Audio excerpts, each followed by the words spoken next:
আল্লাহু আকবার, আল্লাহু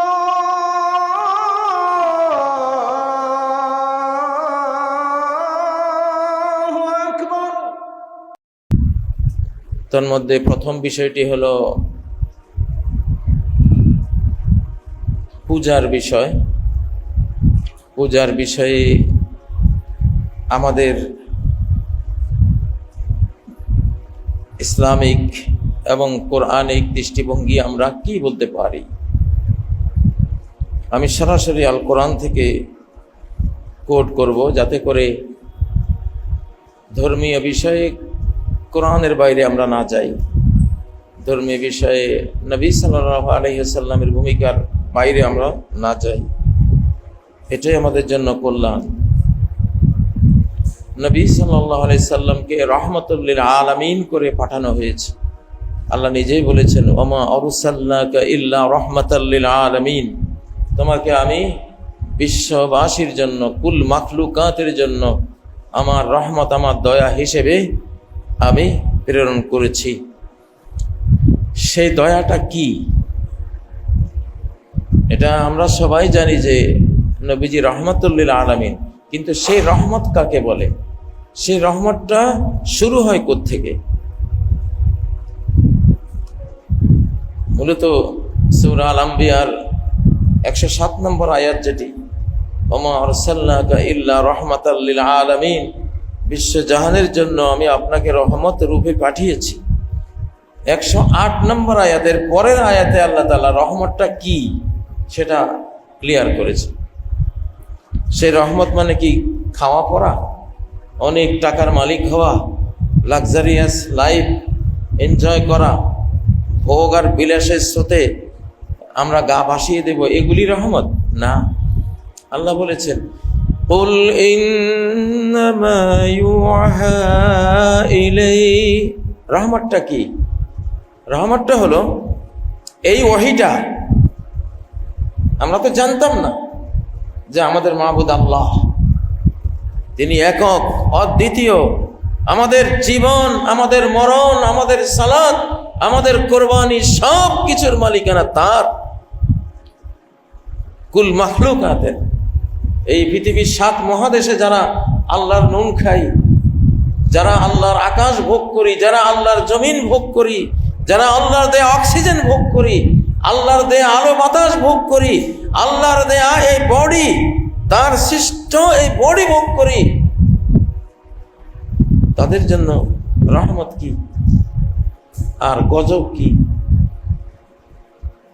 সূরা আল ফাতিহার আনআমতা আলাইহিম নিয়ামত কি, মাকতুব আলাইহিম গজবটা কি, দলিন বা গুমরাহিটা কি, সেটা আল্লাহ তাআলা সূরা আল আম্বিয়ার একেবারে শেষে গিয়া উল্লেখ করে দিয়েছেন, আমাদেরকে বুঝিয়ে দিয়েছেন যে এটা হলো আমার রহমত।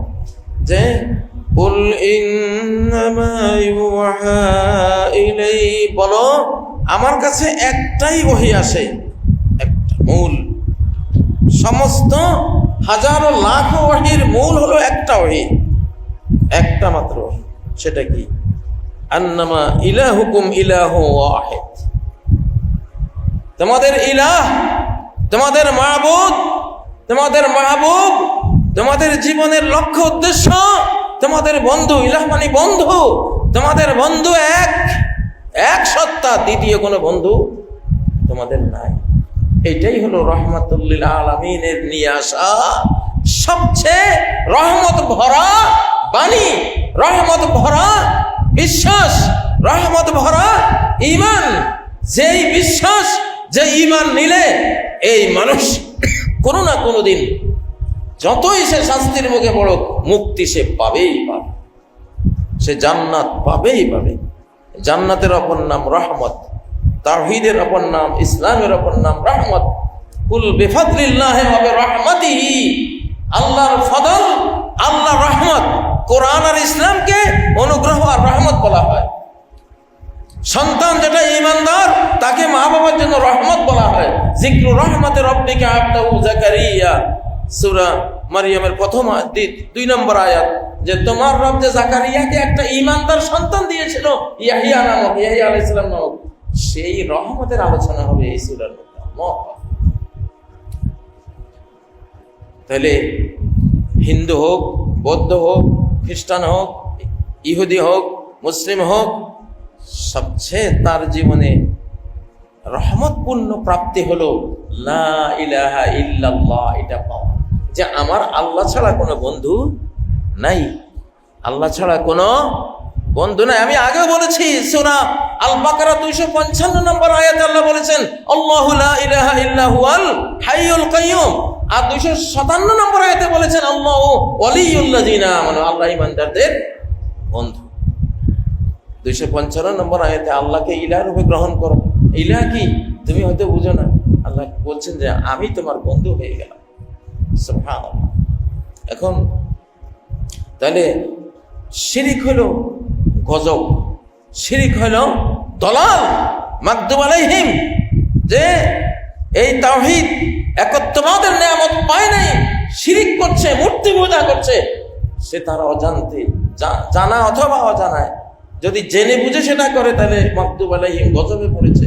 যদি না জেনে করে, মূর্খতাবশত করে, তাহলেও সে দলালের মধ্যে, দলিনের মধ্যে, বিভ্রান্তির মধ্যে আছে। প্রিয় বন্ধুরা, এখন আমার কোনো মানব ভাই, আমার মানবী বোন যদি এই ধ্বংসাত্মক শিরিক করে, আমি তার সাথে কি কথা বলা উচিত?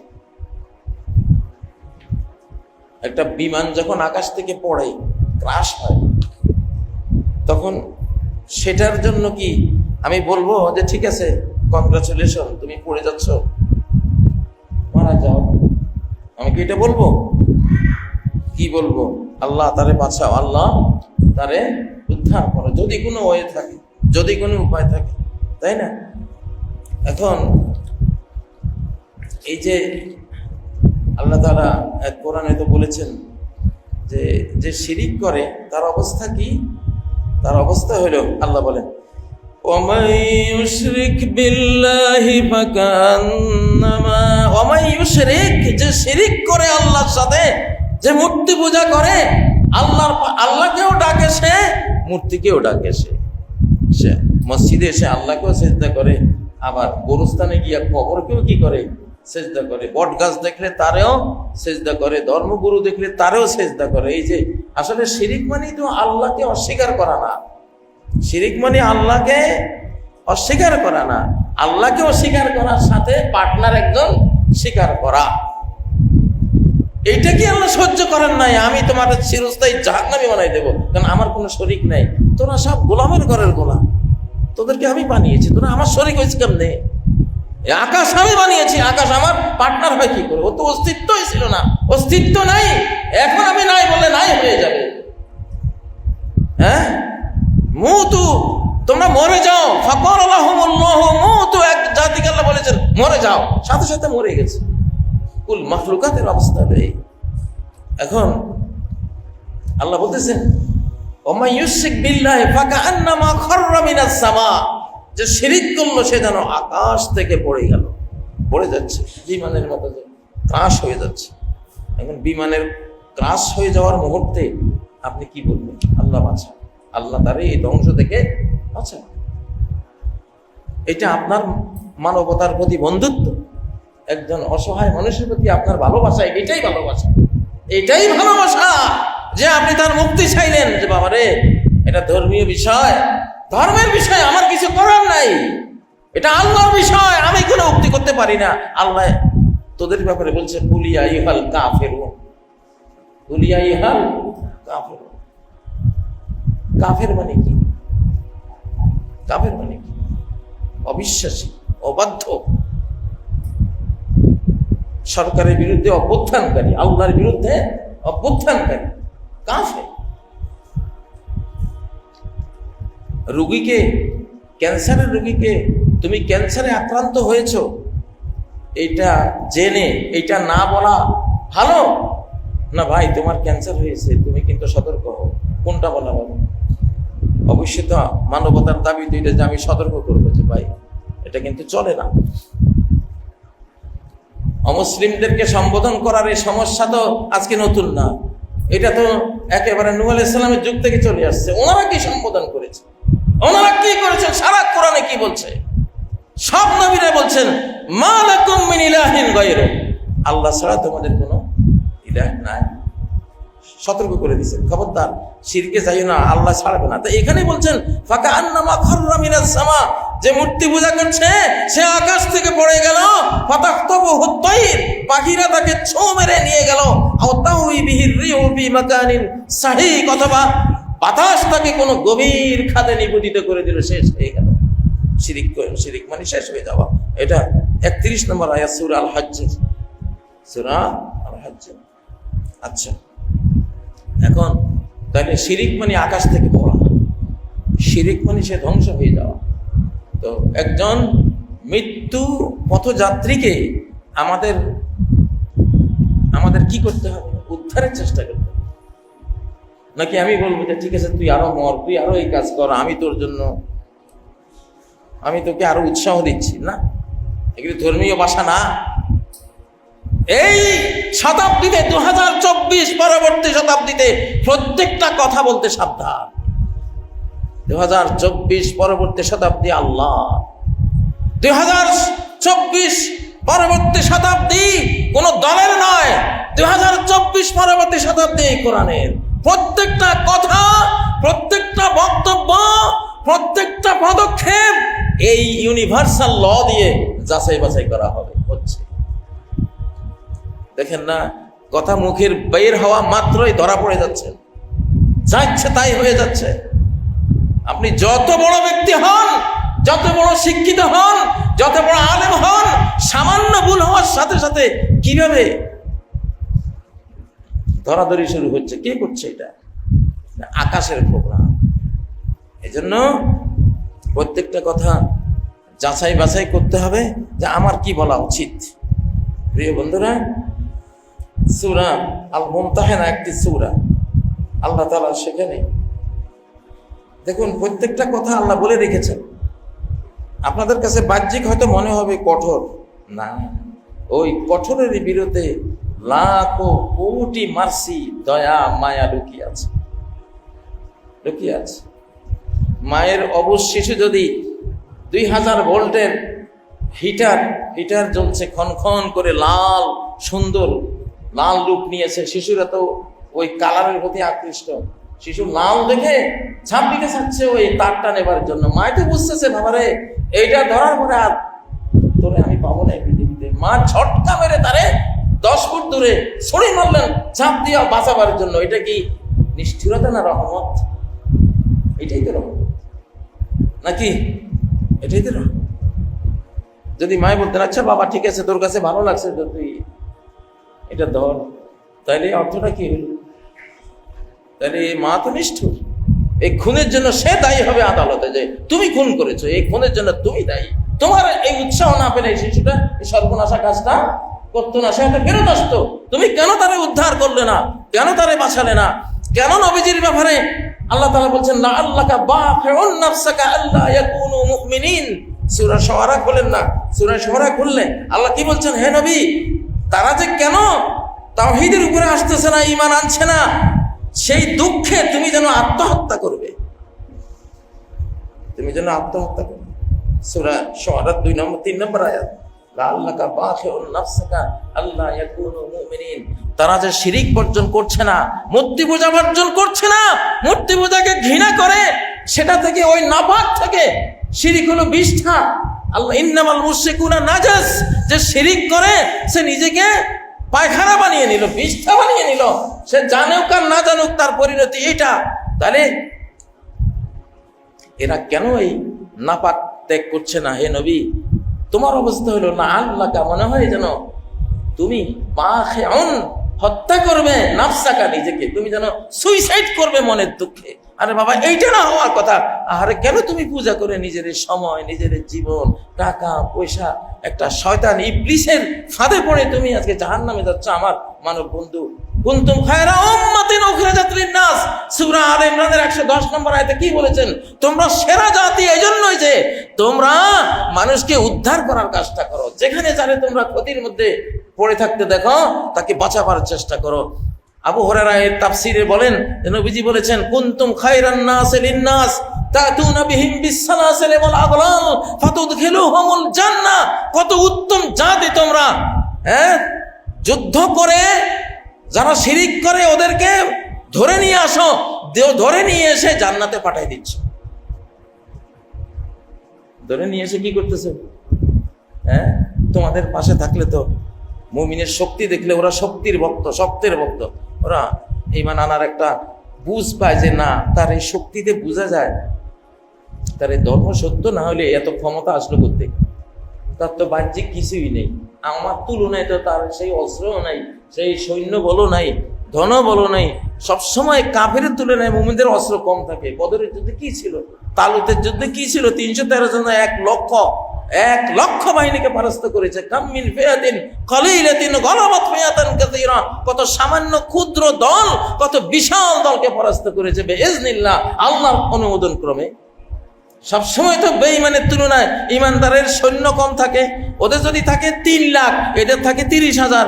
এক যুদ্ধে খালিদ বিন ওয়ালিদ যুদ্ধ করেছেন 60,000-এর বিরুদ্ধে 60 জন মাত্র। এই 60 জন যখন বিজয়ী হয় তখন কোন বেঈমানের মুশরিকের যে ঈমান নাই তার কি বুঝতে বাকি থাকে যে এই শক্তি তো এদের অস্ত্রের না, এই শক্তি তো এদের গায়ের না? তাহলে কোন অদৃশ্য শক্তি এখানে ভর করেছিল? 60,000 লোক যুদ্ধ করে, সৈন্য যুদ্ধ করে 60 জনের সাথে 30,000 নিহত, বাকি 30,000 পলায়ন। ইসলামের ইতিহাসে তো এটা আছে। এই জন্য আল্লাহ তাআলা তো ক্লিয়ার আমাদেরকে বুঝিয়েছেন, লাআল্লাকা বাখিউন নাফসাকা আল্লা ইয়াকুনু মুমিনিন। একজনকে শিরিকে দেখলে আমার মন কাঁদতে হবে, আমার মনে বেদনা আসতে হবে, আমি মনে করবো সে তো আগুনে পড়ে গেল। এই মহাবিশ্বের মালিকের সাথে শরীক করে ফেলছে। উনি তো ইন্নাল্লাহা লা ইয়াগফিরু আন ইউশরাকা বিহি, তার সাথে কেউ পূজা করুক সৃষ্টিকে, এটা তিনি ক্ষমা করেন না। ক্ষমা না চাইলে ক্ষমা নাই, তওবা করে ফেরত না আসলে ক্ষমা নাই। এই শিরিক না করার ফজিলত কত বড়! বুখারী কিতাবুল হাসরের মধ্যে রয়েছে, কিয়ামতের ময়দানে যখন বিচার শেষে জাহান্নামে পড়ে যাবে, তখন চিরস্থায়ী জাহান্নামীরা এক ধরনের লোক, কোটি কোটি লোক তখন জাহান্নামে থাকবে যারা জীবনে একবার লা ইলাহা ইল্লাল্লাহ বলেছিল। আল্লাহ ছাড়া কোনো বন্ধু নাই, একবার বলছিল, আর কোনো নামাজও পড়ে নাই, রোজাও পাওয়া যায় না, মুহাম্মদুর রাসূলুল্লাহকে তারা পরিচয় পায় নাই, কোনো নবীরও পরিচয় পায় নাই, শুধু আল্লাহর একটু পরিচয় পাইছে। এখন নবী সাল্লাল্লাহু আলাইহি সাল্লাম যখন কিয়ামতের ময়দানে আল্লাহকে বলবেন, ইজাল্লি ফি মান ক্বালা লা ইলাহা ইল্লাল্লাহ, লা ইলাহা ইল্লাল্লাহ একবার মুখে যে আনছে আল্লাহ, এখন তাকে সুপারিশ করে জাহান্নাম থেকে মুক্ত করার আমাকে অনুমতি দেন আপনি। আল্লাহ বলবেন, ইয়া মুহাম্মদ হাযা লাইসা ইলাইক, এটা তোমার দায়িত্ব না, কারণ সেটা তোমারও পরিচয় পায় নাই, শুধু আমাকে একটু চিনছে একবার। আর কাফের বলতেছে, চিরস্থায়ী জাহান্নামীরা বলতেছে, কি তুই তো জীবনে একবার লা ইলাহা ইল্লাল্লাহ পড়েছিলি, তাহলে কি লাভ করলি? আমরাও চিরস্থায়ী জাহান্নামী, তুই তো চিরস্থায়ী জাহান্নামী। আল্লাহ শুনে বললেন, ওয়া ইজ্জতি ওয়া জালালি, আমার ইজ্জত, আমার পরাক্রমের কসম, লাউ খিজান্না মিনান নার মান ক্বালা লা ইলাহা ইল্লাল্লাহ, আমি অবশ্যই জাহান্নাম থেকে বের করব যে লা ইলাহা ইল্লাল্লাহ বলেছে। অন্য বর্ণনায় আছে, ওয়ালাউ মাররাতান ফি দারি, জীবনে একবার হলেও আমি তারে বের করে আনব। শিরিক না করার ফজিলতটা কি? জীবনে আল্লাহর সাথে কোনো শরীক নাই, লা ইলাহা ইল্লাল্লাহ একমাত্র তুমিই বন্ধু, আমার আর কোনো বন্ধু নাই, তুমি ফ্রেন্ড, আর কোনো ফ্রেন্ড নাই, তুমি মাহবুব মাহবুব মাকসুদ সব, আর কোনো কেউ এরকম নাই, তুমি আমার ওয়ালি, তুমি আমার বন্ধু। এই কথাটা যে একবার বলেছে জীবনে, কত বড় ফজিলত! তাওহীদের ফজিলতটা কত বড়! হিশাম ইবনুল মুগীরা কোটি কোটি টাকা দান করেছে জাহিলি যুগে। আয়েশা বললেন, ইয়া রাসূলুল্লাহ, হিশাম ইবনুল মুগীরা আপনি তো জানতেন সে কত বড় সমাজসেবী, তার এসব সমাজসেবা কি পরকালে কাজ দেবে? নবীজি বললেন, আয়েশা, লাম ইয়াকুল ইয়াওমান কাত রাব্বিগফিরলি খাতিআতি ইয়াউমাদ্দিন। আয়েশা, যদি তার আমলনামায় একদিনও এটা সে বলতে পাওয়া যেত যে সে বলছে, হে রব, বিচার দিবসে আমারে ক্ষমা করে দিও। এই একটা বার যদি পাওয়া যেত, কাজ হয়ে গেছিল, সে বেঁচে যেত। কিন্তু একবারও তার আমলনামা এটা পাওয়া যায়। তাহলে শিরিক কত ভয়াবহ ক্ষতিকর জিনিস, আর আল্লাহর একত্ববাদ কত বড় উপকারী জিনিস। এই জাতীয় বর্ণনায় গোটা কোরআন তো ভরা। আচ্ছা, সূরা আল মুমতাহিনায় আল্লাহ কি বলছেন? 4 নম্বর আয়াত, قد كانت لكم أسوة حسنة في إبراهيم والذين معه, তোমাদের জন্য উত্তম আদর্শ রয়েছে শিরিককারীদের সাথে, অমুসলিমদের সাথে, যারা ইসলামে এখনো তৌফিক পায়নি, তাদের সাথে কি ধরনের কথা বলবো, এটা বলার, এই কি বিহেভিয়ার, কি ব্যবহার করবা, এটা শিখবা হযরত ইব্রাহিম আলাইহিস সালাম এবং ওনার সাথীদের থেকে। বর্তমানে ইসলাম, ইহুদি ধর্ম, খ্রিস্টান ধর্ম, এগুলোকে আব্রাহামিক ধর্ম বলা হয়। আব্রাহামিক, আপনারা নেতানিয়াহুর মুখেও শুনবেন উনি আব্রাহামিক ধর্মের কথা বলেন। আসলে 3 ধর্ম, ঈসা আলাইহিস সালামেরটা ওইটাও ইসলাম, মুহাম্মদ সাল্লাল্লাহু আলাইহি সাল্লামের নিয়ে আসা ওইটাও ইসলাম, মূসা আলাইহিস সালামেরটা ওইটাও কি ইসলাম ধর্মে। ইসলাম ধর্মে, কিন্তু এগুলির ধর্মীয় পিতাকে হযরতে ইব্রাহিম আলাইহিস সালাম। মিল্লাতা আবিকুম ইব্রাহিম, মিল্লাতা আবিকুম ইব্রাহিম, এটা। এখন আল্লাহ কি বলছেন? এদের মধ্যে আদর্শ, এদের থেকে শিখো। ইজ ক্বালু লিকওমিহিম, যখন তারা বলল তাদের জাতিকে, ইন্না বুরাআউ মিনকুম, তোমরা যে শিরিক করছো, আমরা এই শিরিকের সাথে আমাদের কোনো সম্পর্ক নাই। বড় মানে কাটাপ, সম্পর্ক কাটাপ করলাম তোমাদের থেকে, কারণ তোমরা শিরিক করছো, সর্বনাশের পথে নিজে চিরস্থায়ী জাহান্নামী হয়ে যাচ্ছ। আমি তোমাকে এই কাজে সাহায্য করতে পারি না, এটা আমার মানবতায় দেয় না। তোমার আমি সর্বনাশ করি, এটা আমার মানবতায় দেয় না। অতএব তুমি যদি বুঝো তুমি খারাপের মধ্যে আছো, তুমি ধ্বংসের মধ্যে আছো, তুমি বরবাদের মধ্যে আছো, ডিজাস্টারের মধ্যে আছো, এটা কেমনে বুঝাবো?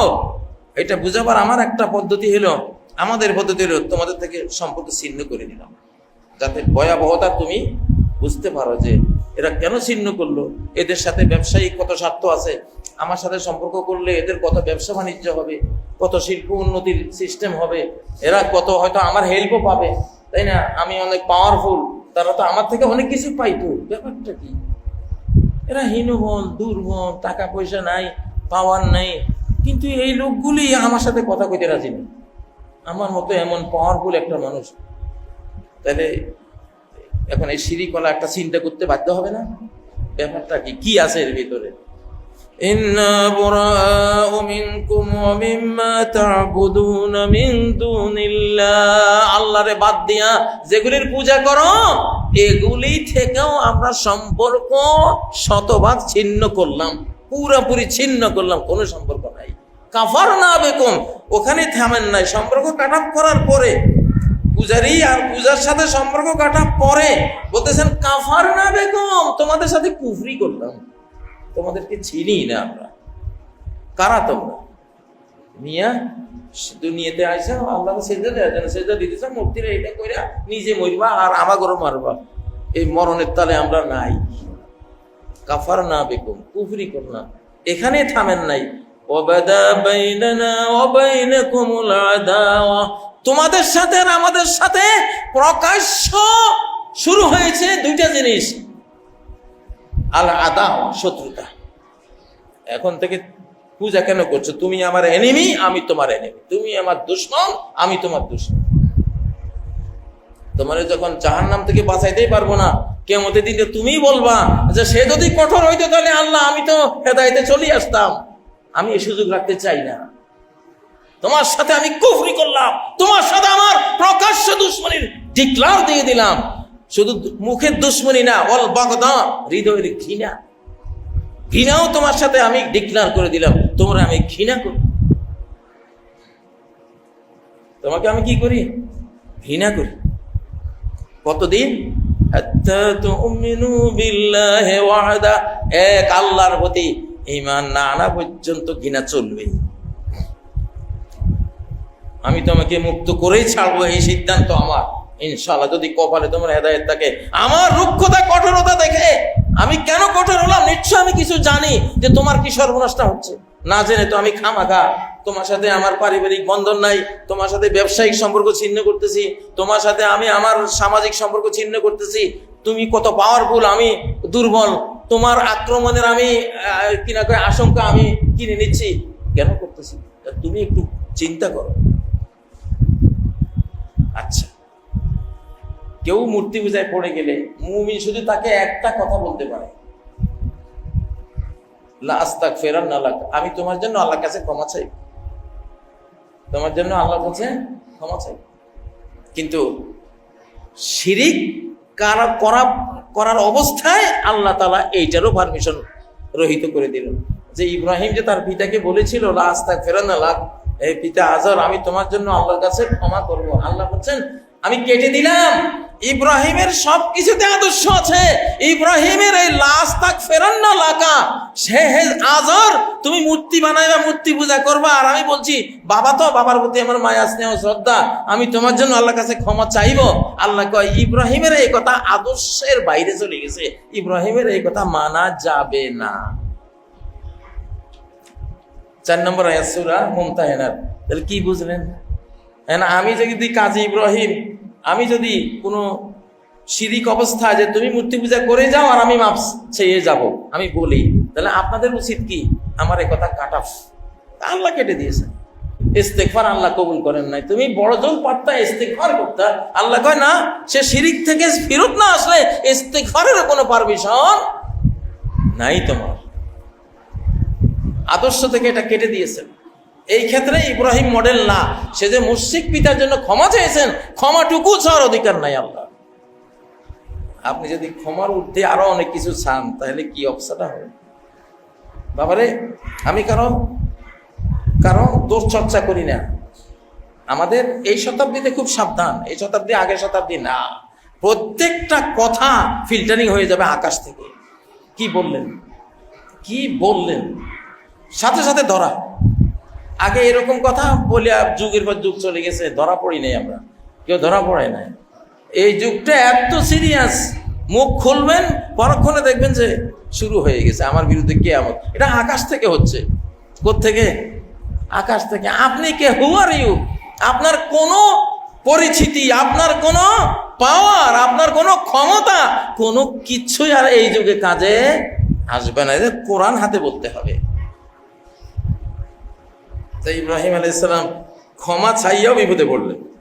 ক্ষমা চাইয়াও কি, আপনি যদি ক্ষমার বাইরে আরো উপরের কিছু আপনি বলেন চান, তাহলে কি ধরাটা খাইলেন আল্লাহর কাছে, কি সর্বনাশটা নিজের হলো, জাতির হবে, এবং এটা কেউ বিশ্বাস করলে তার হবে, বুঝতে তো হবে। যেহেতু এটা নবীদের বিজয়ের শতাব্দী, নবীদের রেখে যাওয়া কোরআনের বিজয়ের শতাব্দী, নবীদের রেখে যাওয়া ইসলামের বিজয়ের শতাব্দী, এই জন্য নবীদের থেকে আদর্শ এনে বলতে হবে, ওনাদের ভাষায় কথা বলতে হবে, ওনাদের ভাষায় কথা বলতে হবে। না হলে কি হবে জানেন? হাতি গেল রসাতল, ছাগি বলে কত জল। হাতি গেল রসাতল, ছাগি বলে কত জল। কেউ পার পাবে না, কেউ না। বিশ্বই চেঞ্জ হয়ে গেছে। রব্বানা আলাইকা তাওয়াক্কালনা ওয়া ইলাইকা আনাবনা ওয়া ইলাইকাল মাসির। ইব্রাহিম আর তার সঙ্গীরা বলেছে, হে রব,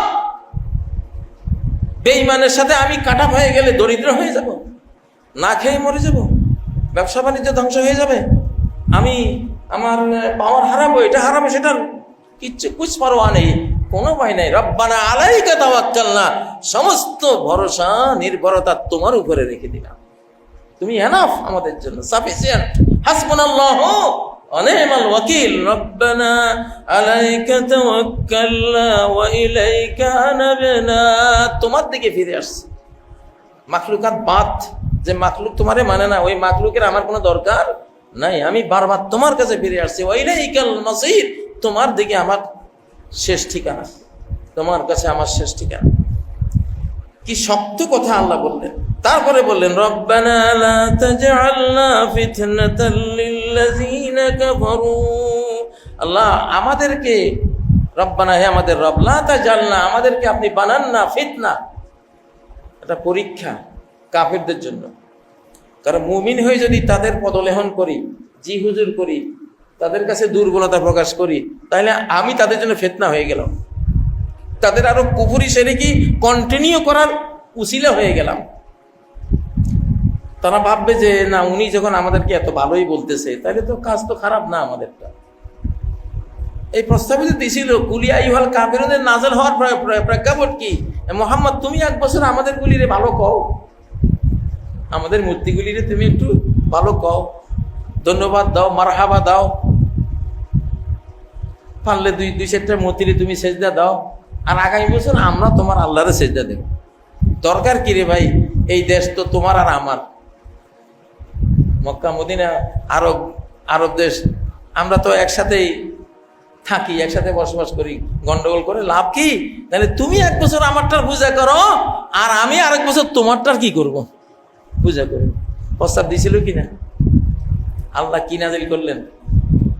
কুল ইয়া আইয়ুহাল কাফিরুন, কাফের বলে দে, আমারে না মানা পর্যন্ত তুই কিসের আমার মুহাম্মদ সাল্লাল্লাহু আলাইহি ওয়াসাল্লামের সাথে তুই বন্ধুত্ব করবি? আমি দেব না।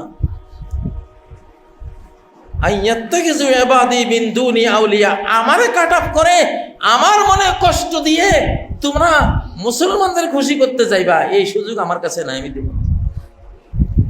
হযরত মুয়াবিয়া লিখছিলেন আয়েশার কাছে, উনি আমির হওয়ার পরে, আয়েশা আমাকে একটা উপদেশ দেন, খুব সংক্ষিপ্ত, লম্বা দিয়েন না। কি বলছিলেন? মানিল তামাসা রিদাল্লাহি বিসাকাতিন নাস কাফাহুল্লাহু মাউনাতান নাস, যে মানুষ নাখুশ হবে, শিরকের বিরুদ্ধে কথা বললে পূজারীরা সবাই আমার উপর নাখুশ হবে, আমি জানি কিনা, আপনি জানেন কিনা? আপনি যদি বলেন ভাই পূজা, তোমার প্রতি আমার ইনসাফ থাকবে, তুমি আমার দেশের নাগরিক, তুমি পূজা করছো, এটা তোমার ধর্ম, তাই না? তো এটা আমি তোমাকে এটাতে সমর্থন দেব না, কারণ আমার ধর্ম। তোমার ধর্ম হলো পূজা করা, আর আমার ধর্ম হলো পূজাকে সমর্থন না দেয়া, আল্লাহর পূজার সমর্থন দেয়া। এটা ধর্ম ভাই, এটা যার যার ধর্ম তার। এখানে ভাই তুমি আমার দোষী সাব্যস্ত করতে পারো, আমার কিছু করার নাই। ধর্ম এখানে আমার উপরে তলোয়ার ঝুলে রাখছে, আমার শেষ করে দিবে আকাশ থেকে, ঠিক না? লা আ'বুদু মা তা'বুদুন, তুমি যেগুলির ইবাদত করে, ইবাদত মানে তো ভালোবাসা, পূজা, ভালোবাসতে বাসতে বাসতে একবারে নমস্কার, একবারে পূজাকারী হয়ে যাওয়া। তো এই পূজা ইবাদত তো তুমি যেগুলির পূজা করো, আমি সেগুলির পূজা করব না, করি নাই, ভবিষ্যতেও করবো না। কি ক্লিয়ার? কোনো একবার বলছেন লা আ'বুদু মা তা'বুদুন ওয়ালা আনতুম আ'বিদুনা মা আ'বুদ ওয়ালা আনা আ'বিদু মা আ'বাদতুম ওয়ালা আনতুম আ'বিদুনা মা আ'বুদ। 4 বার একটা কথা, আপনি কোরআনে একটা আইন 4 বার উল্লেখ করা, যেখানে একবার এনাফ ছিল, 4 বার উল্লেখ করা মানে কি? কত ভয়াবহ বিষয়। এরপরও থামেন নাই, লাকুম দীনুকুম ওয়ালিয়া দিন, তোমার ধর্ম তোমার কাছে মিয়া, আমার ধর্ম আমার কাছে। মিলাইতে যাইও না, গোলাতে যাইও না, তুমি তোমারটা করো গা, আমি ইনসাফ করবো, তোমার জুলুম করবো না, তোমার মারতে যাবো না, আমি তোমার হিট করতে যাব না, তোমাকে আমি বলবো না যে তুমি এটা করতে পারো না এখানে, কারণ এটা আখেরাতে বিচার হবে, আখেরাতে বিচার হবে। আমরা এতটুকু বলতে পারি, ইনসাফ, জাস্টিস। আমি যদি সালাত পড়ার অধিকার রাখি, তুমি তোমারটা করার অধিকার তোমার আছে, বিশ্বে এটা স্বীকৃতি আছে, বাট আখেরাতে বিচার হবে সঠিকটা কি, ভুলটা কি।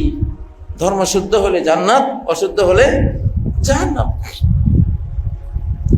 ক্লিয়ার? আচ্ছা, এইখানে আল্লাহ বলছেন যে আল্লাহ শিখাচ্ছেন মুমিনরা এমন দুর্বল হয়ে না, তোমার দুর্বলতা তোমার ইসলামকে হিট করে বসে, তোমার ইসলামে আসলে ভালো ধর্ম না এইটা বুঝাই বসে কাফেরদের অন্তরে। তুমি এমন পাওয়ার নিয়ে থাকবা, এমন ব্যক্তিত্ব নিয়ে থাকবা, এমন সাহস শক্তি নিয়ে থাকবা, যাতে তারা বুঝতে পারে যে না, ইসলাম অবশ্যই সত্য, না হলে এত পাওয়ার পাই করতে গেলে। এতে তো বাহ্যিক তেমন কিছু নেই। ওয়াগফির লানা রব্বানা, আমাদের ক্ষমা করেন, ইন্নাকা আনতাল আজিজুল হাকিম, আপনি মহা পরাক্রমশালী, আপনি মহাবিজ্ঞানী। আচ্ছা, এরপরে একটা অত্যন্ত সুসংবাদ আল্লাহ দিলেন। কি সুসংবাদ? এটা হলো 4 নম্বর আয়াত গেল, 5 নম্বর গেল, 6 নম্বর আয়াত গেল। সময় যেহেতু কম, আমি একটু সংক্ষেপ করছি। 7 নম্বর আয়াতে গিয়ে আল্লাহ বললেন, এই যে তুমি দুশ্মনী করলা, অবশ্যই যারা শিরিক করে সবার সাথে তো তোমার দেয়া নেয়া নাই। বুলাবালা সাধারণ জনগণ, তারা তো শিরিক করতেছে, কি করতেছে, ওদের সাথে তোমার দেয়া নেয়া নাই। লিডার প্রকৃতি যারা, তাদের সাথে তোমাদের একটু কথার কাটাকাটি হতে পারে, একটু ফাইট হতে পারে, দুশ্মনির ডিক্লারেশন দিতে হতে পারে। তুমি যদি আমি আল্লাহকে খুশি করার জন্য আমার সৃষ্টির মন বেজার করো, আমি আল্লাহ দায়িত্ব নেব যে আমার খুশিটাও তুমি পেলা, আমার সৃষ্টির কেউ তোমার উপরে বেজার থাকবে, তোমার খারাপ ভাববে, তার অন্তর জগতে আমি এই সুযোগ রাখবো না, তারে তোমার বন্ধু আমি বানাই দিতে পারি। আমার জন্য তুমি শত্রুতা করো, আমি তো দেখবো শত্রুরে তোমার আমি মিত্র বানিয়ে দেবেন। তাহলে ওইটা কি, আপনি ছোট হইলে ওরা জীবনেও আর কোনোদিন আপনার মিত্র। আল্লাহ বলবেন যে তুই যখন আমার মনে কষ্ট দিয়েছিস, হ্যাঁ, আমি একটা এক্সাম্পল দিই, আপনার বাবার বিরুদ্ধে আপনার বাড়ির পাশে বিশাল ঢাকঢোল পিটিয়ে কোটি কোটি টাকা খরচ করে, আপনার বাবা চোর ছিল, আপনার বাবা ডাকাত, আপনার বাবা খারাপ, আপনার বাবার কোনো কিচ্ছু নাই, এই জায়গা জমি জমিদারি সব এইখানে যাকে প্রশংসা করা হচ্ছে তার, আপনার বাবা জবরদস্তিগুলি করেছে, আপনার বাবার বিরুদ্ধে এত বড় আয়োজন কোটি টাকার। আপনি যদি সেখানে ফুল দিতে যান আপনার বাবার সামনে, আপনার বাবা দেখতেছে আপনি বাবার ভূত, আপনি বাবার শত্রুদের অনুষ্ঠানে, হ্যাঁ, বাবাকে উৎখাত করার অনুষ্ঠানে আপনি ফুল দিলেন, আপনার বাবা তখন কি করবে? আপনার মতো ভূতের পিতৃত্ব উনি স্বীকার করবে? কোনো বাবা স্বীকার করে? স্বীকার করে না। আর এই যুগের বাবা তো মোটেও না। এই যদি বাবার কতটুকু অধিকার আছে পুত্রের উপরে, এটুকুতে তার মনে যদি এত ব্যথা লাগে যে আল্লাহ আপনার সমস্ত কিছু দেয়। আল্লাহ বলেন যে কি বিশাল একটা বিপত্তি আর বিপর্যয়ের মধ্যে আমি আর আমার সৃষ্টি, আখলুকু ওয়া আবুদু গায়রি, সৃষ্টি করি আমি, সে পূজা করে আরেকজনের, আরযুকু ওয়া ইয়াশকুরু গায়রি, খাওয়াই আমি আর সে মাথা নত করে শুকরিয়া আদায় করে আরেকজনের। আল্লাহর মনে কত ব্যথা। আপনি যদি এই ব্যথাটা বুঝেন, আল্লাহর এই ব্যথার দুঃখটা বুঝেন যে শিরিক করলে আমি দুঃখ পাই, কি আছে না আমার, কি নাই আমার, এই পৃথিবী থেকে 13 লক্ষ পৃথিবীর সমান সূর্য আমারে সেজদা করে, বিলিয়ন ট্রিলিয়ন ট্রিলিয়ন গ্রহ তারা আমারে সেজদা করে, এক একজন ফেরেশতার কত বড় পাওয়ার, গোটা বিশ্ব উল্টে দিতে পারে, তারা আমারে সেজদা করে। তোরা দুর্বল মানুষ, আমারে বাদ দিয়ে তোরা মূর্তি বানাইয়া তোরা হেগুলির সেজদা করস আমার সামনে, আমি দেখতেছি। তো তুমি যদি আল্লাহর এই দুঃখটা বুঝে শিরকের বিরুদ্ধে থাকো, তাদের সাথে কুফরি করো, প্রকাশ্য ডিক্লার দাও যে না আমরা এটাতে একমত না, এটাতে আমরা তোমাদের বিরোধী, তোমাদের শত্রু, তোমাদের এনিমি, তোমাদেরকে ঘৃণা করিয়ে শিরকের ক্ষেত্রে পূজা এটা আমরা করি না। আল্লাহ বলেন আমি দায়িত্ব নিলাম। আসাল্লাহু, আল্লাহ তখন আশা করা যায় এটা বলেন, এর মানে হলো নিশ্চিত। যারা মহান বিপুল অনন্ত ক্ষমতার মালিক, সে তুমি একটু আশা দিলেই ওইটাই তো বাস্তব। আসাল্লাহু আন ইয়াজআলা বাইনাকুম ওয়া বাইনাল্লাযিনা আদাইতুম মিনহুম মাওয়াদ্দা, আশা করা যায় তোমাদের মাঝে আর তোমরা যাদেরকে শিরকের পয়েন্টে শত্রু বানিয়েছো তাদের মধ্যে আল্লাহ মহাব্বত তৈরি করে দিবেন, ভালোবাসা তৈরি করে দিবেন। ওরা ঘরের ভিতরে যখন আলাপে বসবে তখন বাপরে বাপ, মানুষ দেখছি এগুলির মতো দেখি নেই, ধর্মরে কি ভালোবাসে, এরা আল্লাহরে কি ভালোবাসে দেখছো? হ্যাঁ, তাদের সব স্বার্থ জলাঞ্জলি জীবনও যাইতে পারে, তবুও তারা আমাদের পক্ষে আসতেছে না। এরা কেমন মানুষ? এরা আসলে মহৎ ব্যক্তি। আর এমনও তো হতে পারে তোমাদের এই কঠোরতা দেখে সে ঈমান নিয়ে আসবে, লা ইলাহা ইল্লাল্লাহ পড়ে সে তোমার একেবারে সহোদর ভাইয়ের চেয়ে আরো বড় ভাই হয়ে যাবে। আল্লাহ পারেন কিনা, আল্লাহ মক্কাতে করিয়েছেন কিনা, যেগুলি গেছে যুদ্ধ বিগ্রহে সেগুলিতে গেছে। যে আবু সুফিয়ান নবীজির বিরুদ্ধে যুদ্ধ করেছেন, সে আবু সুফিয়ান নবীজির পক্ষে জীবন দিচ্ছেন না, জীবন দেওয়ার মতো যুদ্ধে গেছেন না। হ্যাঁ, মক্কার আশপাশের সব গোত্রই তো নবীজির বিরুদ্ধে ছিলেন, প্রত্যেকটা গোত্রই ঈমান এনে নবীজির বন্ধু হয়েছেন না। আমর ইবনুল আসের মতো লোক নবীজিকে বলছেন যে আপনার মতো ঘৃণিত কোন লোকে আমার জীবনে ছিল না, আপনার চেহারার মতো ঘৃণিত চেহারা আমার কাছে ছিল না। আপনাকে পাইলে খুন করার মতো কোনো প্রিয় জিনিস পৃথিবীতে আমার ছিল না, খালি পাইলেই হয়তো আপনাকে আমি খুন করতাম, এইরকম মানুষ ছিলাম আমি। আর আজকে হে আল্লাহ রসুল, আপনার চেহারার মতো প্রিয় চেহারা আমার নাই, আমার সামনে নাই এই পৃথিবীতে। আপনার মতো শ্রদ্ধাভাজন কোনো ব্যক্তি আমার কাছে আজকে আর নাই। সে আমর বলতেছে, নবীজিকে পাওয়ার পরে জীবনে একটি বারও তার দিকে দুই চোখ তুলে আমি তাকাইতে পারিনি। সাহাবায়ে কেরাম কেমন ছিলেন? নবীজি আসলে আবু বকর আর ওমর ছাড়া কেউ নবীজির দিকে তাকাবার ক্ষমতা রাখতো না, নিশ্চয়ই থাকতো। তার ব্যক্তিত্বের প্রভাবে, তার মাহাত্ম্য, তার বুজুর্গি, তার সত্যতা, তার বিরাটত্ব, এইগুলির প্রভাবে সাহাবীরা যে চোখ তুলে তাকাবেন এই ক্ষমতা ছিল না। ভাই, এটা আমি আপনাদেরকে ভাষায় বুঝাতে পারবো না, এটা কি জিনিস। আমর ইবনুল আস মিশর বিজেতা, উনি বলছেন, তোমরা যদি আমারে জিজ্ঞাসা করো যে নবীজি কেমন ছিলেন, কেমন দেখেছেন, আমি কিচ্ছু বলতে পারবো না। লজ্জায় নিজে এতটা হীন ভাবতাম তার সামনে পড়লে, আমি জীবনে একবারও অলাম আমলা আইনেই আমি নোকাত্তু, সহিহ মুসলিমের হাদিস, নবীজিকে কখনো দুই চোখ ভরে আমি তাকাইতে পারিনি। অথচ এই নবী একদিন ছিল আমার কাছে সবচেয়ে কিনার পাত্র। তা আল্লাহ কি না পারেন? আল্লাহ কি নবীজি কি শিরিক অবস্থায় তাদেরকে কনগ্রাচুলেশন দিয়েছিলেন, মারহাবা দিয়েছিলেন, ধন্যবাদ দিয়েছিলেন, কিছু দিয়েছিলেন? কঠোর থেকেছেন, কারণ উনি জানেন তোমরা সর্বনাশ হয়ে যাচ্ছ। পরে যেদিন বুঝছে, তারা তো পায়ের ধুলা নেওয়ার জন্য পাগল হয়েছে। আরে আপনি তো আমার জন্যই আমাকে এই কঠোরতা দেখিয়েছেন। মা যেরকম শিশু ধ্বংসাত্মক কোথাও পড়তে গেলে জীবন দিয়ে মা কিভাবে উদ্ধার করে, সেই ভূমিকা তো আপনি নিয়েছেন। বন্ধুরা, আসলে এটা বিশাল একটা বিষয়। বাংলাদেশের যে কোনো ব্যক্তির, যে কোনো দলের, যে কোনো সরকারের পাছা মরার প্রশ্ন এটা কিন্তু আল্লাহর অধিকার আল্লাহ নিচ্ছেন। এটা একটা হাদিস আমি আরো কয়েকবার আপনাদেরকে শুনিয়েছি, মুসনাদে দারিমির হাদিস, আবুসুল ইলমা ফি আখিরিজ জামান, শেষ জামানায় সমস্ত জ্ঞান বিজ্ঞান আমি লাইভ করে দেব। ইসলামের প্রতিটি মাসআলার কি জবাব মোবাইল সার্চ দিলেই সবকিছু হাজার হাজার মুক্তির ফতোয়া, কোরআনের দলিল, হাদিসের দলিল তুমি পেয়ে যাবা। এমনটা নাই যুগটা?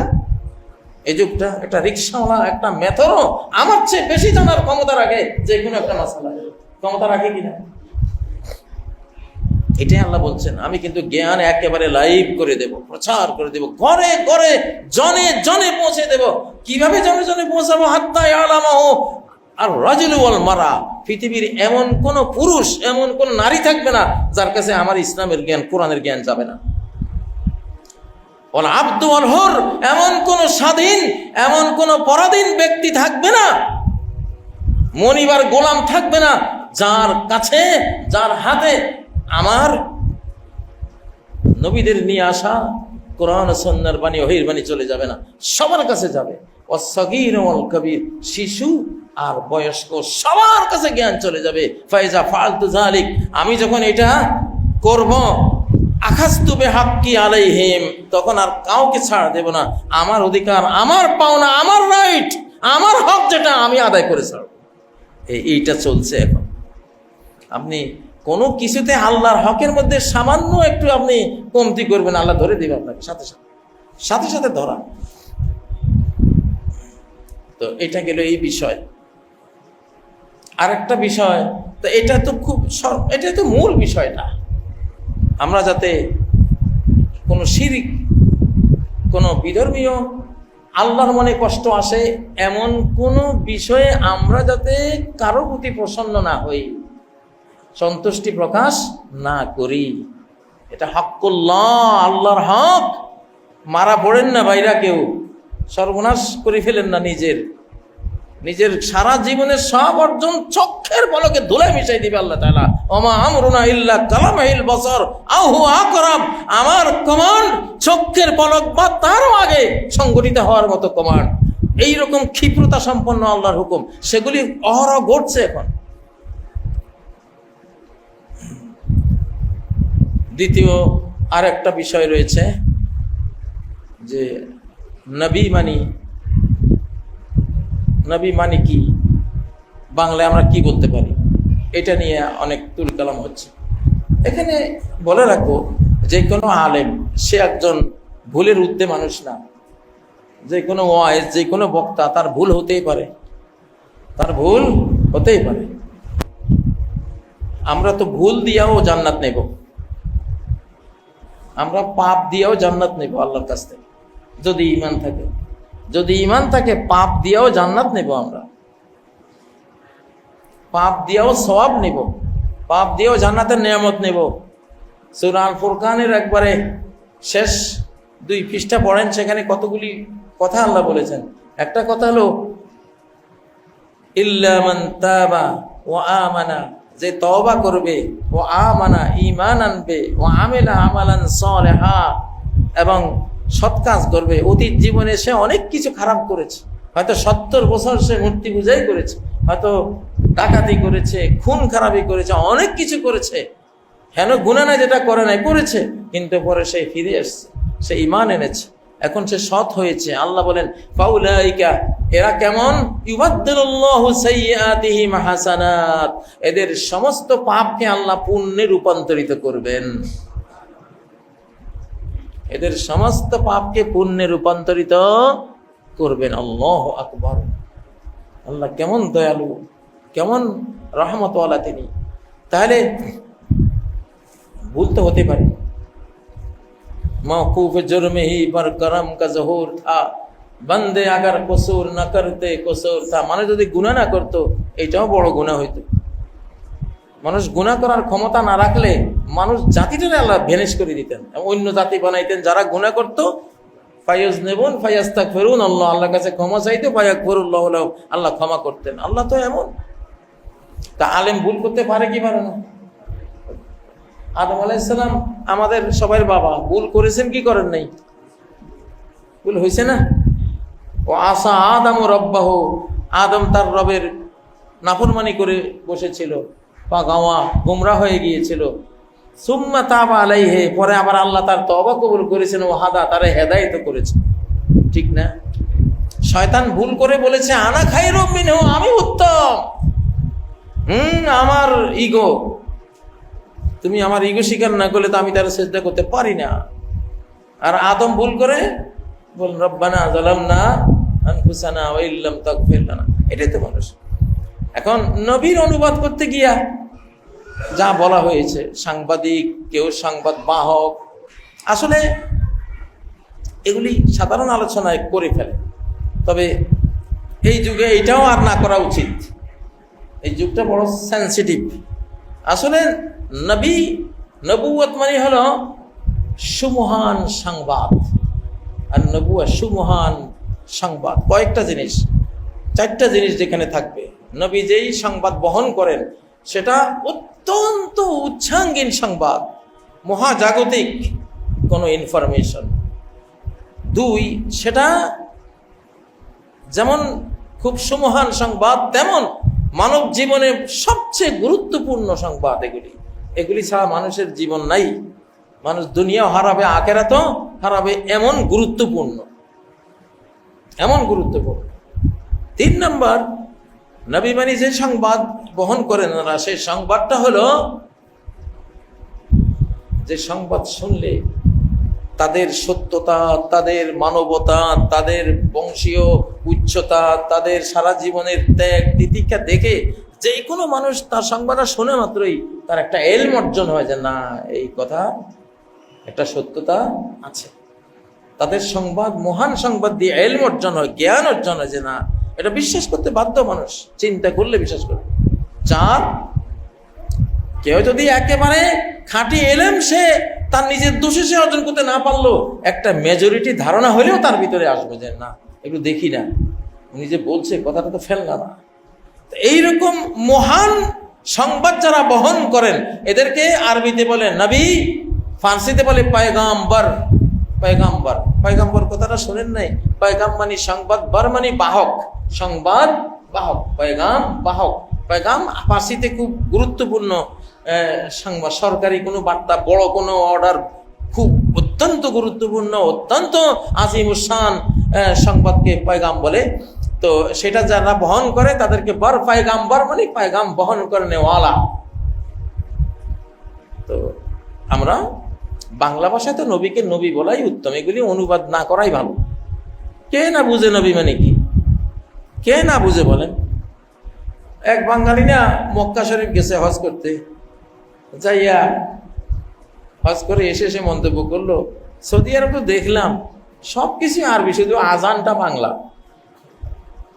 শুধু আজানটা কি বাংলা? কথা তো ঠিকই কইছে, কারণ আসলে নবী, আল্লাহ, রাসূল এগুলির অর্থ দাও, এগুলিতে সবাই বুঝিয়ে কি বোঝানো হচ্ছে। সালাত মানে কি, রোজা মানে কি, সিয়াম মানে কি, হজ মানে কি, যাকাত মানে কি, এগুলি বাংলা ভাষার সাথে মিশে গেছে না। এগুলি অনুবাদ না করাই বা নবী নবী বাস, রাসূল রাসূল। হ্যাঁ, আপনি তাফসির বুঝা দিতে পারেন। আমি যেভাবে আরবি অভিধান থেকে 4টা বিষয় নিয়ে আসলাম, যে খুব মহান সংবাদ হলে সেটা এখানে নবীর মধ্যে সেই মহান সংবাদের মাহাত্ম্য এখানে আসতে হবে। 2, গুরুত্ব, অত্যন্ত গুরুত্বপূর্ণ এটা আসতে হবে। 3, ইলম অর্জন হয়ে যাবে এমন ইনফরমেশন। 4, অন্তত বেঈমানির কারণে তার ইলম অর্জন না হলেও অন্তত মেজরিটি ধারণা তৈরি হবে যে না, এটা শোনার মতো একটা জিনিস, এটা নিয়ে আমি চিন্তা ভাবনা করা উচিত। একটা শক্তিশালী ধারণা, এটাও তো আখিরাতে নাজাতের জন্য ইনশাআল্লাহ কাজ দেবে। তো এই যে বিষয়গুলো নবী বলে এই বিষয়গুলি ব্যাখ্যা করে দিলে, তাহলে এই যুগটা ইনফরমেশনের যুগ, সিরিয়াস ইনফরমেশনের যুগ। তো আগের মতো এটা কথাবার্তা আসলে সবাইকে সতর্ক হইতে হবে। আমি যে বললাম, আমার আবার কে কোনখান থেকে দোষ ধরে, এটা তো যা হোক, যেই দোষগুলি মানুষ ইচ্ছা করে করে না, যেগুলি হয়তো স্বাভাবিক কথার কথা বলেছে, সেগুলি ধরাধরি করাটা ঠিক না। সেগুলিতে আপনি বড় জোর বলে দিবেন যে না, এইটা কথাটা আসলে এইভাবে বললে বেশি ভালো হবে, বা আমাদের এই শতাব্দী অত্যন্ত সেন্সিটিভ শতাব্দী, এখানে আমরা এইভাবে আগের মতো না, একটু আরো রুট লেভেল থেকে জ্ঞানগুলো এনে আমরা বলার চেষ্টা করব ইনশাআল্লাহ। তো এই একটা বিষয় ছিল। এটার জন্য আবার কিন্তু উনি কাফের হয়ে গেছেন, উনি তারপরে বেঈমান হয়ে গেছেন, এগুলি যারা বলবে তারা আরো বড় অপরাধী। কারণ আলেমদেরকে কথায় কথায় কাফের ফতুয়া দেওয়া, বেঈমান বলা, এগুলি যায় না।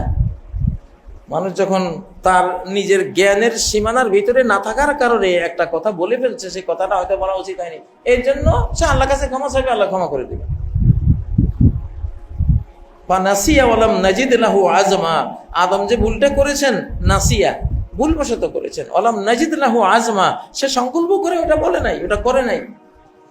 আর এখানে তো সূরা বাকারা সর্বশেষ 286 নম্বর আয়াতটা কি, রব্বানা লা তুআখিযনা ইন নাসিনা। হে রব, আপনি কোনো শাস্তি দেন না যদি আমরা ভুলে যাই, স্মরণে না থাকার কারণে কোনো ভুল করে ফেলি, আও আখতানা, অথবা আমার জ্ঞানগত ত্রুটির কারণে আমি এটা রং কাজ বা কথা বলে ফেলেছি, আপনি কোনো পাকড়াও করেন না। আল্লাহ বলছেন কাদ ফাআলতু, যাও, আমি তোমাদেরকে এই জন্য পাকড়াও করবো না। এই জন্য তো আপনি রমজানের রোজা রেখেছেন, মনে নাই, পেট ভরে ভাত খেয়েছেন দুপুরবেলায়, 1 ঘন্টা পরে মনে হচ্ছে কিরে কি করলাম। এখন নবীজির কাছে মাসলা গেলে উনি বললেন যে ইন্নামা আতামাহুল্লাহু ওয়াসাকা, আল্লাহ তারে খাওয়াইছে, আল্লাহ তারে পান করেছে। তোমার জলে কা এরকম, তোমার এত হিংসা কামিয়া, তার রোজা হয়েছে, খাওয়া হয়েছে। আমরা তো ওই জাতিটা নাকি? ওই জাতি ভুল হতে পারে, গলতি হতে পারে, আল্লাহ এর উপরে কোনো আমাদেরকে ধরবেন না, গ্যারান্টি দেওয়া একবারে। সূরা আল বাকারার সর্বশেষ আয়াতটা, রব্বানা লা তুআখিযনা ইন নাসিনা ওয়া আখতানা। আল্লাহ আমাদের তৌফিক দান করুন, সহনশীল থাকার তৌফিক দিন। সুবহানাকাল্লাহুম্মা ওয়া বিহামদিকা আশহাদু আল্লা ইলাহা ইল্লা আনতা আস্তাগফিরুকা ওয়া আতুবু ইলাইক। আকুলু কাওলি হাযা ওয়া আস্তাগফিরুল্লাহ লি ওয়া লাকুম ফাস্তাগফিরুহু ওয়া আতুবু ইলাইহি ইন্নাহু হুয়াল গফুরুর রহিম।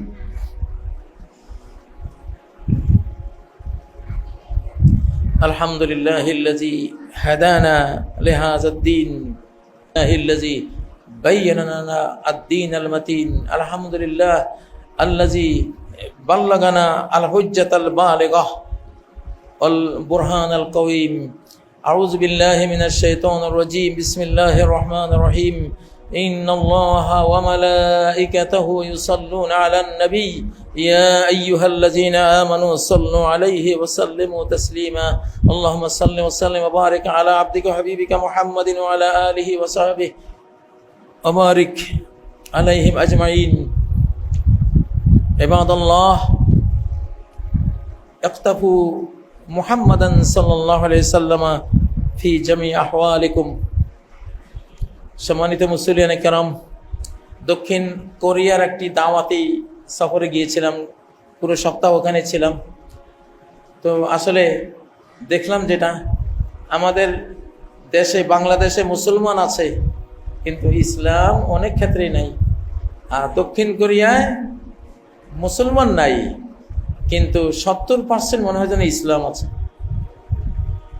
মুসলমান নাই খুব কম কিন্তু ইসলাম আছে, তাদের আচরণে, তাদের কথায়, তাদের কাজে অধিকাংশ ক্ষেত্রে ইসলাম আছে। কিছু শুধু পারিবারিক নারী পুরুষের মাসলা মাসাইল, কি খাবে কি না খাবে, এসব ক্ষেত্রে তারা ভিন্ন লাইনে চলে যায় সাধারণত। কিন্তু দেখলাম রাস্তায় গিয়ে দেখলাম ড্রাইভারের সিট এই পাশে, মানে গাড়িটা ডান পাশে চলছে, সবাই তার নিজের ডান পাশে চলবে। গোটা ইসলামটাই হলো ডানপন্থার ইসলাম, গোটা মুসলিম উম্মাটাই হলো ডানপন্থী উম্মা। এবং নবীজির ব্যাপারে আছে ইউহিব্বুত তায়াম্মুনা ফি শানিহি কুল্লি, তার জীবনের প্রত্যেকটা মহৎ কাজে ডানকে পছন্দ করতেন।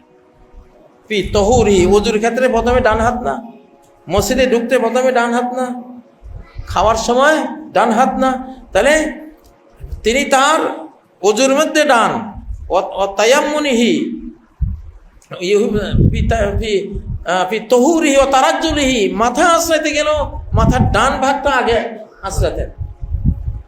ফি তহুরিহি ও তারাজ্জুলিহি ফি শানিহি কুল্লিহি, সকল কাজে ডান। আমরা এই দেশে, বাংলাদেশের একটা বৃহত্তম মুসলিম দেশ, সব বাম দিকে আমরা গাড়ি চালাই, বাম দিকে চালাই। ডান দিকে গেলে রং, ডান দিকে অ্যাক্সিডেন্ট হলে আপনি রং করলেন, তাহলে কত বড় আমরা কি সংস্কার করলাম আমরা। আসলে 24 পরবর্তী বাংলাদেশ সংস্কার হওয়া উচিত। আমি বাংলাদেশ সরকারকে দাবি করব যে অবশ্যই এটা তো নবীজির সুন্নাহ, আজকে অমুসলিমরা এই সুন্নাহ পালন করছে। আমরা এই লাইফ স্টাইল ওদের মধ্যে আছে, আমাদের মধ্যে নাই। কেমন কথা এটা? মনটা খুব দুঃখ পেলাম যে আরে ওরা ইসলাম পায় নাই, অথচ নবীজির এত বড় একটা তার ইসলামী যেই কালচার দিয়ে তো একটা জাতির পরিচয় হয়। তাহলে আমাদের কালচারে কি আছে? আমরা বাম, এখন বাম তো বাম, কে জানি এটা কোন লোক, কোন বদলোক এই বাম আমাদেরকে শিখিয়ে গেছে জাহান্নামী কালচার। সংস্কার তো হতে হবে। ওদেরকে দেখলাম ওরা সন্ধ্যার পরে রাত 8:30 9টার মধ্যে সবাই ঘুমিয়ে পড়ে। কি সুন্দর নবীজির সুন্নাহ, তার লাইফ স্টাইল। কানা ইউহিব্বু ইয়াকরাহুন নাওমা কাবলাহা, এশার আগে ঘুম যাওয়াকে অপছন্দ করতেন, এশার পরে কথা বলাকে অপছন্দ করতেন, ঘুম। এই একটা তাদের মধ্যে ইসলামিক কালচার দেখলাম। আবার শেষ সাথে জেগে উঠে, ভোরে কোনো ঘুমটুম নাই, শেষ সাথে জেগে রেডি হয়ে ওরা কাজে চলে যায়। সকাল পুরা সরগরম ওদের সবকিছু। আর আমাদের বাংলাদেশে এখন তো সকালবেলায় হাঁটতে বের হলে ভয় লাগে, কেউ নেই। তা আমরা কি মুসলিম হলাম? এগুলিতে এইসব কালচার চেঞ্জ করতে কি কোনো বাধা আছে? কেউ বাধা দিবে? সারা বিশ্ব আমাদেরকে স্বাগত জানাবে, এটা আমাদের কালচার। আবার খাবার দাবারও তারা মাগরিব, নবীজি সারা জীবন মাগরিব টাইমে খেয়ে ফেলছেন, রাতের খাবার মাগরিবের আগে পর, এই টাইমে খাবার শেষ। আমরা শিশুকালে এই কালচার আমরা পেয়েছিলাম, মাগরিবের আগে খেয়ে ফেলতাম।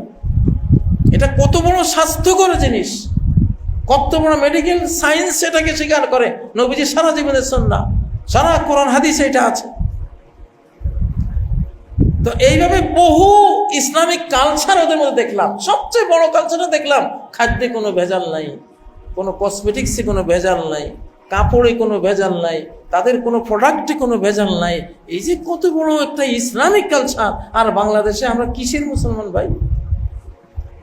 একটা জিনিস খাইতে গেলে ভয় লাগে যে এটা খাই 5 মোনা মরবো। রংপুরে একদিন এক লোক আমারে বললো, হুজুর আপনারা তো করলা তিতা খাওয়ার ফজিলত বয়ান করেন, তিতা খাইয়ে আমার 2 চোখ শেষ হয়ে গেছে। কারণ হয়তো আগের দিন বিষ দিছে, স্প্রে করছে, বিষ দিয়েই পরের দিন বাজারে তুলছে, বেচারা ওই করলা কিনে খাইয়া 2টা চোখে হারাইছিস। এটাই তো আমাদের দেশ।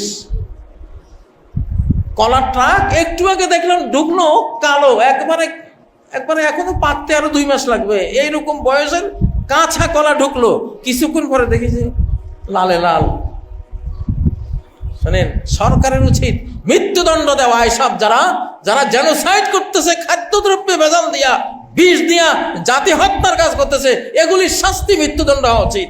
দুর্নীতিবাজদের শাস্তি, ইরান চীনে যেমন এক মন্ত্রীর ফাঁসি হয়েছে, এদের ফাঁসি হওয়া উচিত। তারপরে কোথায় দেখলাম না একটা খাঁচার মধ্যে দুর্নীতিবাজদেরকে ঢুকাইয়া খালি ডুবাইতেছে আর বাপ বানো, এটা কোন দেশ জানি, শ্রীলঙ্কা না জানি কোথায়, দুর্নীতি, নেপাল, এরকম হওয়া উচিত। ইসলামে তো শিখিয়েছে এগুলি। আমাদের সরকারকে বলবো, শোনেন, এই সরকার অন্তত 5টা বছর থাকলে এই জাতির কিছু হবে ইনশাআল্লাহ। নির্বাচন কারা চায়? গত 3 টার্মে 3টা নির্বাচন দেখছি, তো দেখলাম না? চোরেরা চায়, চোর। আমি ক্ষমতায় আসতে হবে, অহংকারী বেটা, তুই ক্ষমতায় আসলে কি হবে? মানে বর্তমান যেই রাজনীতি চলছে, মানে আমিত্বের হলো অপরিহার্যতা। আমি অপরিহার্য, আমি নাই তো এই দেশে থাকার দরকার নাই, আমি নাই, আমার দল নাই, তাহলে কোনো এই দেশের কল্যাণ হবে না, আমার কোনো দরকার নাই। এই যে অহংকার এক জাররা যার হৃদয়ে আছে, আল্লাহ তারে জাহান্নামে ফেলে দিবে। লা ইয়াদখুলুল জান্নাহ মান কানা ফি কলবিহি মিসকালু যাররাতিন মিন কিবির। সহিহ মুসলিম কিতাবুল ঈমান খুলে দেখুন, যার অন্তরে এক জাররা অহংকার আছে, আমি অপরিহার্য। আব্রাহাম লিঙ্কনের গণতন্ত্র কি? আমি অপরিহার্য, আমি ছাড়া কোনো উপায় নাই, আমি না থাকলে তোমার কোনো আর কিছু দরকারই নেই। আমিগুলি দেখেছি না আমরা 15 বছর 16 বছর, আমিগুলি দেখেছি না, আর আমির দরকার নাই। আল্লাহ যাকে ক্ষমতা দিছে, 1 ভোটে নির্বাচন হয়ে গেছে। কয় ভোটে? 1 ভোট, 1 সমর্থনে নির্বাচন হয়ে গেছে। কে দিছে এটা? আকাশের মালিক দিছে। আমি জানি না এই 1 ভোটের প্রভাব কি আগামী 5 বছর থাকবে না আরো 50 বছর থাকবে, থাকতে হতে পারে। এই যুগটা অত সহজ না। কলা না যায় আপনি ছিলে মুখে দিলেন, খেয়ে ফেলেন, এই যুগ বুঝা কারো পক্ষে সম্ভব না। এই কোরআনের রাত দিনের কোনো পাঠক, গবেষক, বিশেষজ্ঞ হওয়া ছাড়া কিচ্ছু বুঝবেন না। আপনি যেখানে পা দিবেন তলায় যাবেন, যেখানে পা দিবেন তলায় যাবেন, যেখানে পদক্ষেপ নেবেন তলায় যাবেন। দেশের উন্নয়নের রাজনীতি হওয়া দরকার। উন্নয়ন চাই, যারা উন্নয়ন চায় তারা নির্বাচন জিকির করে না। আরে বাবা, ঠিক আছে তো, একটা সরকার তো আছে, কত মরা 15 বছর মরতে একটা সরকার তো আছে। আরে বারে, ওরে একটু কাজ করতে দেশ না। আমি না হইলে হবে না, আমি তো, ইবলিস কইছিল আনা খাইরুম মিনহু, আমি তো লাগবে, আমি তো উত্তম। যারা এখন রাজনীতির নির্বাচনের মাঠ গরম করছেন, সবগুলি তাই আমিত্বের কথা। আমি যেহেতু ক্ষমতায় নাই, দেশ ভালো নাই। আমি বলবো, তুমি ক্ষমতা নাই দেখেই দেশ ভালো আছে। যে থাকলে ভালো হবে আল্লাহ জানেন না? 2024-এর 5ই আগস্ট যেটা হয়েছে, এটা কি জমিনের কারো ছিল? ডাইরেক্ট আল্লাহ। এখন এই ডাইরেক্ট কি আরো 5 বছর থাকবে না আরো 50 বছর থাকবে, এটা উনি জানেন। আমরা আধ্যাত্মিক জগৎ থেকে সিগন্যাল দেব, আধ্যাত্মিক ওয়ার্ল্ড থেকে, কোরআনিক ওয়ার্ল্ড থেকে সিগন্যাল দেব যে কোন দিকে যাইতে হবে। আমরা নবীজির 1,24,000 নবী রাসূলের সমস্ত ইতিহাস ঘেটে সিগন্যাল দেব যে কোন দিকে যেতে হবে। আমাদের সিগন্যালের বাইরে যাইতে পারবেন না ইনশাআল্লাহ, কারণ আমরা মালিকের সিগন্যালগুলো বুঝি, মালিকের এলহামগুলো বুঝি, মালিকের আয়াতগুলি বুঝি, মালিকের নবী রেখে যাওয়া হাজার হাদিস। 40 বছর আমি তো ব্যক্তিগতভাবে শিক্ষকতা করেছি, সিগন্যালগুলো তো আমাদের জানা আছে। আপনারা পারবেন না কিছু করতে। দেশের উন্নয়ন করেন। দক্ষিণ কোরিয়া দেখছি, আপনারা কয়শো বছর আপনারা প্রবাসী থাকবেন। বাঙালিরা, দক্ষিণ কোরিয়ার মানুষও প্রবাস করত, শিখে দিকে এসে দেশটারে কোথায় নিয়ে গেছে। ওরা ছিল ওদের ভাগাড়, আবর্জনার ভাগাড় ছিল জাপানিদের। তারপরে বিভিন্ন বিশ্বযুদ্ধ যারা করেছে, কোত্থেকে কোথায় নিয়েছে, উন্নয়নের রাজনীতি করেছে। সবগুলি লোক ইঞ্জিনিয়ার। দেশ সরকারের উচিত বাইরে থেকে সব মেধাগুলো, প্রতিভাগুলি আনান, জাতিটারে উন্নত করেন। আর যারা নির্বাচনে ভোট চোর ছিল, ভোট চোরের কারুকার্য যারা করেছে, ভোট চুরির মেকানিজম যারা করেছে, সমস্ত চোরের বিচার হওয়ার পরে সৎ লোক, ভালো লোক, বিশ্বস্ত আমানতদার লোক দিয়ে নির্বাচন যদি হয়, যদি আল্লাহ দেন, তখন হবে ইনশাআল্লাহ। আল্লাহ তোমার কাছে দোয়া করে গেলাম, কোন চোর যাতে বাংলাদেশে আর কোনোদিন নির্বাচনে বিজয়ী হয়ে আসতে না পারে। বলেন আমিন, আমিন। আর দেশের ভালো যারা চাও, উন্নয়ন চাও। খুব খারাপ লাগে এই যে বাংলাদেশি ভাইগুলি কি খায়, কি কোথায়, সারাদিন গোলামের মতো বিদেশে পড়ে আছে। বড় কষ্ট লাগে। মুসলিম জাতি, এই বাংলাদেশ বিশ্বের সেরা ধনী জাতি ছিল। ব্রিটিশরা এই দেশ দখল করার পরে সূর্য না ডোবা সাম্রাজ্য পেয়েছিল তারা এই দেশের ধন সম্পদ দিয়া, এই দেশের মেধা দিয়ে। সেই দেশ আমরা, আজকে আমরা কোথায়? খুব দুঃখ লাগে। দেশের উন্নয়ন চান যারা, উন্নয়ন চায়, এরা নির্বাচন করে না। নির্বাচন করে কারা? নির্বাচন কারা জিকির করে? আমি বড়, আমি না হলে দেশ হবে না। বেটা, তোমরাই তো দেশটারে রসাতলে নিয়ে গিয়েছিলে। 29 লক্ষ কোটি টাকা খেয়েছে। আমার ব্যক্তিগতভাবে 50 কোটি টাকা খেয়েছে। আমার নিজের স্কুল আমার মালিকানা নেই। আমি 33% মালিক। বলে যে উনি গেস্ট টিচার, ওনার মালিকানায় নেই। দলিলে আছে আমার সব অধিকার। তা আমি তো বলি, তো 29 লক্ষ কোটির সাথে আমার 50 কোটি মিলাও, আমারটাও খেয়েছে। এখানে যারা আছে হাত তুলে, সবাই হাত তুলবে যে আমারও খাইছে, ঠিক না? হিসাব করলে আরো অন্তত 20 লক্ষ 30 লক্ষ কোটি টাকা জমবে। তো এসব চোর থেকে দেশকে বাঁচাইতে হবে, এই হলো কথা। আল্লাহ তাআলা বাঁচান আমাদেরকে। আল্লাহর এক ভোটে আল্লাহ তাআলা দেশ পরিবর্তন করেছেন। আল্লাহ, আপনার এক ভোটের প্রভাব 5 বছর 50 বছর আপনার ইচ্ছা মতো আপনি রাখেন। আপনি এই দেশটা ভালো মানুষ ছাড়া কাউকে দেন না। আল্লাহ তাআলা আমাদেরকে, আমাদের মা বাবাকে ক্ষমা করেন, আমাদের এই দেশ, এই জাতিকে ক্ষমা করেন। আমরা বড় অপমানিত, লাঞ্ছিত, বড় পরাধীনতার শৃঙ্খলে নির্যাতিত, নিষ্পেষিত একটা জাতি আমাদের বুঝের বলি। আল্লাহ আমাদেরকে ভুল থেকে মুক্তি দান করেন। আল্লাহ, কোরআন ও সুন্নাহর নির্দেশনা ছাড়া, কোরআন ও সুন্নাহর দিক নির্দেশনা ছাড়া এই দেশে আর যাতে কিছু না হয়, আল্লাহ কিছু হতে দেবেন না আপনি। আল্লাহ, আপনার সেই ক্ষমতা আছে। আল্লাহ, কারো ইচ্ছায় যাতে আর এখন কোনো কিছু না হয়, আপনার ইচ্ছায় যাতে সব হয়। আল্লাহ তাআলা, এই গোটা দেশটা আল্লাহ আপনার হাতে তুলে দিয়েছে। আল্লাহ, গোটা মুসলিম বিশ্বকে আল্লাহ আপনার হাতে তুলে দিয়েছে। আল্লাহ, গোটা বিশ্বটা আপনার হাতে তুলে দিয়েছে। আল্লাহ, আপনি আপনার মন মতো করে আপনি চালান। আপনার যারা পছন্দের বান্দাবান্দি তাদেরকে দিয়ে চালান। আল্লাহ তাআলা, আপনারা আমিন বলে আমাদের সাহায্য করেন। আউযু বিল্লাহি মিনাশ শাইতানির রাজীম। বিসমিল্লাহির রহমানির রহিম। ইন্নাল্লাহা ইয়া'মুরু বিল আদলি ওয়াল ইহসান ওয়া ইতা'i যিল কুরবা ওয়া ইয়ানহা আনিল ফাহশাই ওয়াল মুনকারি ওয়াল বাগি ইয়া'iযুকুম লা'আল্লাকুম তাযাক্কারুন। ওয়াজকুরুল্লাহা ইয়াযকুরকুম ওয়াদউহু ইয়াস্তাজিব লাকুম ওয়া লাযিকরুল্লাহি আকবার। আল্লাহু ইয়া'লামু মা